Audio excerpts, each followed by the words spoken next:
নিরাপত্তার স্বার্থে আজ ব্যাংক থেকে টাকা উত্তোলনের সীমা আরোপ করা হয়েছে। একটি ব্যাংক হিসাব থেকে 1 লাখের বেশি নগদ টাকা তোলা যাবে না। তবে এর সিদ্ধান্ত শুধু আজকের জন্যই প্রযোজ্য হবে। গতরাতে বিভিন্ন ব্যাংকের ব্যবস্থাপনা পরিচালকদের এক জরুরি বার্তায় এর নির্দেশনা অনুযায়ী একজন গ্রাহক নগদ টাকা উত্তোলন করতে না পারলেও যে কোনো পরিমাণ নগদ টাকা স্থানান্তর ও ডিজিটাল লেনদেন করতে পারবেন।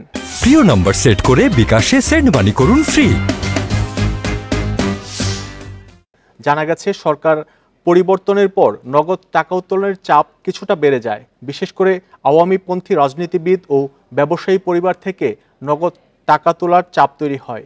এসব অর্থ যাতে কোনোভাবেই সন্ত্রাসী বা অবৈধ কাজে ব্যবহৃত না হয়, সেজন্য নগদ টাকা উত্তোলনে নিরুৎসাহিত করার সিদ্ধান্ত নেয় কেন্দ্রীয় ব্যাংক।